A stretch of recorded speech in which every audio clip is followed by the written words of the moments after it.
And it is time for the Streamline, everything that you need to know in 10 minutes or less. We begin with a story breaking overnight. Poland shot down several Russian drones that it says violated its airspace during an attack on Ukraine. It's a move the prime minister says was an act of aggression. This action from Poland marks what's believed to be the first direct military engagement between a NATO member and Russia since the war in Ukraine began back in 2022.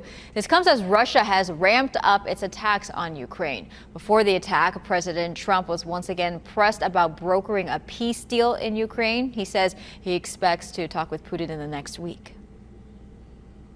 And in the Middle East, Israel is facing growing backlash after striking Qatar in an unprecedented attack. The blast seen in video circulating online, people running for cover as the strike slams into the building.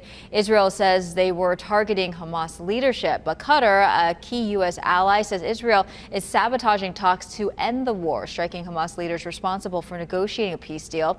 The White House says it knew about the attack but didn't have enough time to warn Qatar.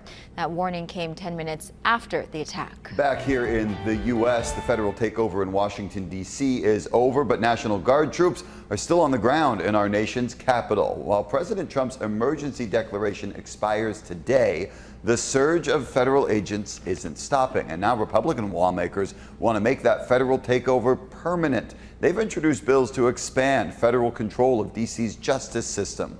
Police say homicides, car thefts, robberies, and violent crime are down since the takeover. And the president says other cities are in his sights, like Chicago. No fear, no hate! No fear, no hate! Protesters took over the streets of the Windy City early this week as Homeland Security's Operation Midway Blitz gets underway. ABC News was given access to one of the first operations with the ATF and ICE working together. The crews followed dozens of heavily armed agents who met at an undisclosed location to track suspected members of the Tren de Aragua gang who are accused of selling guns.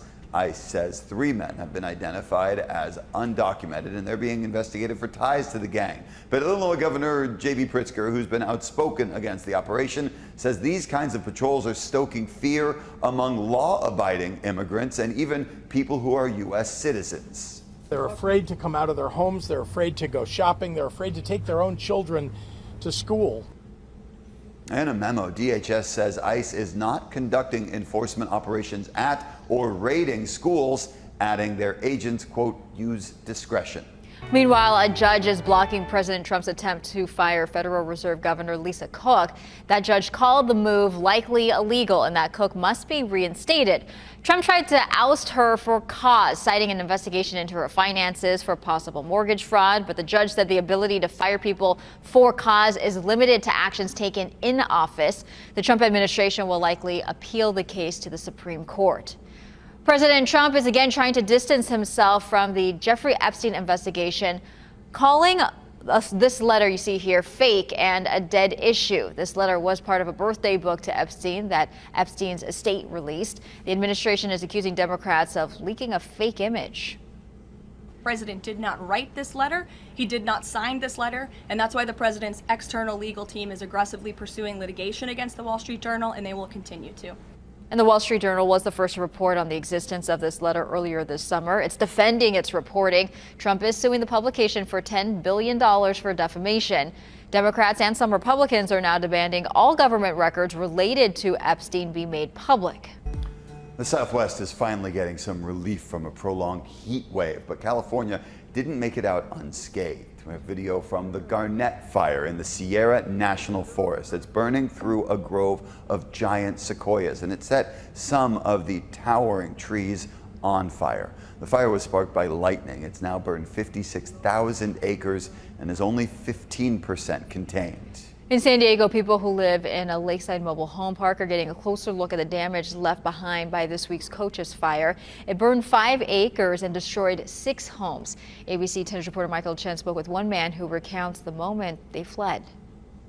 Here in Lakeside, the Dixon family beginning to assess the damage after the fire that burned down their next-door neighbor's home caused heat damage to theirs. The fans in there are melted. From a damaged air conditioner. This is how bad it melted. And melted trash cans. The double pane windows and only the outside is cracked. to cracked windows on one side of the home. The fire that ignited homes in Monterey Mobile Lodge Park also left its mark on Roger Dixon's home. And I come and looked, I said, oh, gee, there's so much smoke. Past 3 p.m. Monday, Dixon says his wife, who struggles to speak after suffering an aneurysm, came into the home yelling, Ball of fire, ball of fire, ball of fire, going that way. the flames and smoke that greeted him just feet from his home. At that moment, a neighbor appeared and helped his wife. Grabbed her by the arm and took her up that way, and then she told me, you get in your car and go. He did, eventually picking up his wife and driving to safety, a feeling of dread inside. I was backing out of the driveway. It was really on fire. Dixon's home survived, something he attributes to the fire-resistant cement boards that make up his home. Next door, his neighbor's home was destroyed. Dixon says he later had a brief conversation with his neighbor who was not home when his home burned. Just the way he had that look on his face, I said, how's your house? And he went, gone. As for Dixon's home, the extent of the heat damage is not yet clear. He does plan to file an insurance claim. He's also planning out what he's going to say to the neighbor who came to their aid. When I see her again, I'm going to really thank her. Michael Chen, ABC 10 News. ABC 10 News has partnered with the Better Business Bureau to help you save money and avoid getting scammed. And recently, the BBB has seen a rise in criminals using puppies to steal hundreds of dollars. Meet 9-year-old Ozzy and Luna. She's 5. Can't imagine having better dogs. We got lucky finding them at a shelter years ago. But I know some of you ABC 10 News viewers may not have been as lucky looking for a certain breed online and either losing money or getting a sick animal. I'm Joe Ducey with the Better Business Bureau, warning about how these puppy scams are working right now. Recent BBB Scam Tracker complaints show the scams start with a Facebook ad or a fast Google search, many cute puppy pictures, and a quick ask for big cash payment up front. Then they demand even more money. I paid $1,050 for 2 puppies. Now I need to pay $800 for suitable crates. We had to transfer $1,000 for refundable pet insurance. We paid $1,100 for the puppy. We needed to pay an added $940 for shipping. You must check out the business online and at bbb.org. Many victims do not. Check how long they've been in business, reviews, complaints. Always pay with a credit card. Never cash up front through any payment method.